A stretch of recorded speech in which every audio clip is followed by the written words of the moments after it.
নিশ্চয়ই বহুবার শুনেছেন ৭২,০০০ নারী, ইরা, পিঙ্গলা, সুষুম্না, কিন্তু একবারও নিজেকে প্রশ্ন করেছেন এই নারী আসলে কি? এটা কি রক্তনালী, নাকি স্নায়ু, নাকি এমন কিছু যা চোখে দেখা যায় না কিন্তু যোগশাস্ত্রে যার গুরুত্ব অপরিসীম?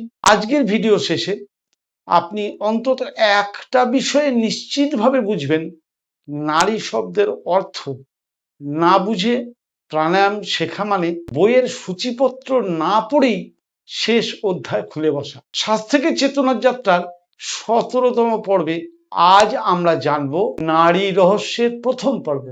যোগশাস্ত্রে নারী বলতে আসলে কি বোঝায়? গত পর্বে আমরা জেনেছিলাম মেরুদণ্ড শুধু শরীরের ভরসা নয়, যোগশাস্ত্রে একে প্রাণ প্রবাহের গুরুত্বপূর্ণ সড়ক হিসেবে দেখা হয়। আধুনিক বিজ্ঞান ও মেরুদণ্ডের গুরুত্ব স্বীকার করে।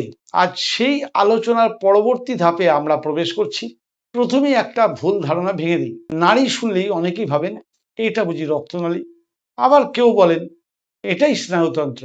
কিন্তু যোগশাস্ত্রে নারী শব্দটি সবসময় এই অর্থে ব্যবহার করা হয় না। সংস্কৃত নর ধাতু থেকে নারী শব্দের উৎপত্তি বলে ব্যাখ্যা করা হয়, যার একটি অর্থ প্রবাহিত হওয়া বা চলমান পথ। অর্থাৎ যোগশাস্ত্রে নারী বলতে এমন এক সূক্ষ্ম প্রবাহ পথের ধারণা বোঝানো হয়, যার মাধ্যমে প্রাণের গতি কল্পনা ও ব্যাখ্যা করা হয়েছে। মনে রাখবেন, এটি আধুনিক শরীরবিদ্যার রক্তনালী বা স্নায়ুর সঙ্গে একেবারে অভিন্ন বলে দাবি করা হয়নি। একটি শহর কল্পনা করুন। শহরের রাস্তা দেখা যায়, বিদ্যুতের তারও দেখা যায়, কিন্তু মোবাইল ফোনের সিগন্যাল, ওয়াইফাই, সেগুলো কি চোখে দেখা যায়? না। তবুও তাদের প্রভাব কিন্তু প্রতি মুহূর্তে অনুভব করা যায়। যোগশাস্ত্রের নারীর ধারণাও অনেকটা এই ধরনের একটা কার্যকরী ফাংশনাল অথচ সূক্ষ্ম ব্যাখ্যা। এটি একটি দর্শন ও অনুশীলনের ভাষা। প্রাচীন যোগশাস্ত্রগুলোতে নারীর সংখ্যা সম্পর্কে বিভিন্ন বর্ণনা পাওয়া যায়। কোথাও বলা হয়েছে ৭২,০০০, কোথাও আরো ভিন্ন সংখ্যা। এখানে সংখ্যার চেয়ে গুরুত্বপূর্ণ বিষয় হলো যোগীরা বলতে চেয়েছেন মানব দেহে প্রাণের প্রবাহকে বোঝানোর জন্য বহু সূক্ষ্ম পথের ধারণা। আজ আমরা সংখ্যাটাকে মুখস্থ করব না, আমরা আগে ধারণাটি বুঝব। আজকের ইন্টারনেটের যুগে দুটি চরম ভুল দেখা যায়।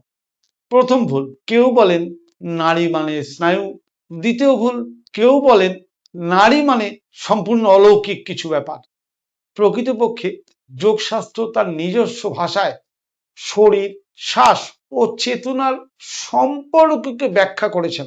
আধুনিক বিজ্ঞান তার নিজস্ব ভাষায় শরীরকে ব্যাখ্যা করে। দুই ভাষাকে এক করে ফেলা মোটেও ঠিক নয়, আবার একেবারে বিচ্ছিন্ন ভাবাটাও ঠিক নয়। আজ কোনো নতুন প্রাণায়াম নয়, আজ শুধু একটা কাজ করুন।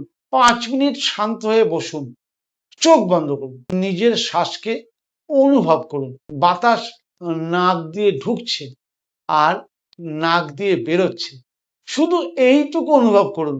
আজ কোনো নারী অনুভব করার চেষ্টা করবেন না, কারণ পর্যবেক্ষণ শেখা অনুভবের আগের ধাপ। একটা অনুরোধ, ইন্টারনেটে যদি কেউ বলে আমি আজই তোমার নাড়ি খুলে দেবো অথবা ৫ মিনিটের সুষুম্না জাগিয়ে দেবো, তাহলে একটু থামুন।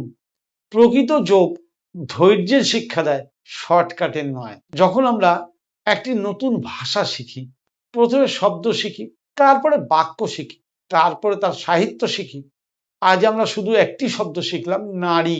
এই শব্দটির অর্থ যত পরিষ্কার হবে, পরের সব অধ্যায়ে তত সহজ হবে। আজ জানলাম নারী মানে কি আর নারী কি নয়, কেন এটাকে সূক্ষ্ম প্রবাহ পথ হিসেবে ব্যাখ্যা করা হয়। কিন্তু একটা নতুন প্রশ্ন, যদি এত নারী থাকে তাহলে সবগুলোর কথা না বলে যোগীরা বারবার ৩টি নারীর কথা কেন বলেন? ইরা, পিঙ্গলা আর সুষুম্না, এই ৩টি কেন এত গুরুত্বপূর্ণ? আগামী পর্বে আমরা শুরু করব ৩ মহানারী। কেন ইরা, পিঙ্গলা ও সুষুম্নাকে যোগের ৩ স্তম্ভ বলা হয়? ততক্ষণ পর্যন্ত শ্বাসকে শুধু বাতাস হিসেবে নয়, একটি সচেতন যাত্রার সূচনা হিসাবে অনুভব করুন। শ্বাস থেকে চেতনার যাত্রার যে 90 সপ্তাহের ধারাবাহিক চলছে, প্রাণায়াম শিক্ষার সূক্ষ্মভাবে প্রতিটা ধাপে প্রাণায়ামের যে নিয়ম, সে নিয়ম এবং প্রাণায়াম পরিচয় স্বাস্থ্য সমৃদ্ধি চ্যানেলে আপনাদের সঙ্গে প্রতি সপ্তাহে রবিবার সকাল 6টায় আমি আপনাদেরকে শেখানোর চেষ্টা করছি। আমি যতটুকু শিখেছি, আমি যতটুকু জানি। কার কেমন লাগছে লিখে জানাবেন। হ্যাঁ, ধৈর্য রাখতে হয়, কারণ প্রাণায়াম তো প্রথম শর্ত হচ্ছে প্রাণায়াম তাড়াহুড়োর জিনিস নয়। প্রাণায়াম ধৈর্যের সঙ্গে তিলে তিলে শিক্ষা, তিলে তিলে অভ্যাস। তাহলে প্রতি সপ্তাহে আমরা সেই তিলে তিলে শিক্ষা এবং অভ্যাসকে এগিয়ে নিয়ে যাওয়ার চেষ্টা করছি। যদি ভালো লেগে থাকে, যারা নতুন এসছেন, স্বাস্থ্য সমৃদ্ধি চ্যানেল সাবস্ক্রাইব করে নিন। আর বন্ধু বান্ধব আত্মীয় স্বজনদের মধ্যে যারা প্রকৃত প্রাণায়ামের সূক্ষ্ম বিষয়গুলি জানতে চায় ও শিখতে চায়, তাদের সঙ্গে শেয়ার করুন। কমেন্ট করে জানান আপনার কেমন লাগছে। আমি কি কোনো জায়গায় ভুল শেখাচ্ছি? আমি আমার নিজের ভুল শুধরে নেব। আমি আপ্রাণ চেষ্টা করছি।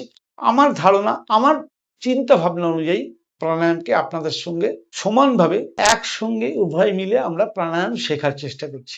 আগামী পর্বে আবার দেখা হবে। নিজে শ্বাস নিন আর শ্বাস ছাড়ুন। শ্বাসকে অনুভব করুন, শ্বাসের শক্তিকে অনুভব করার চেষ্টা করুন। নমস্কার, আগামী পর্বে আবার দেখা হবে।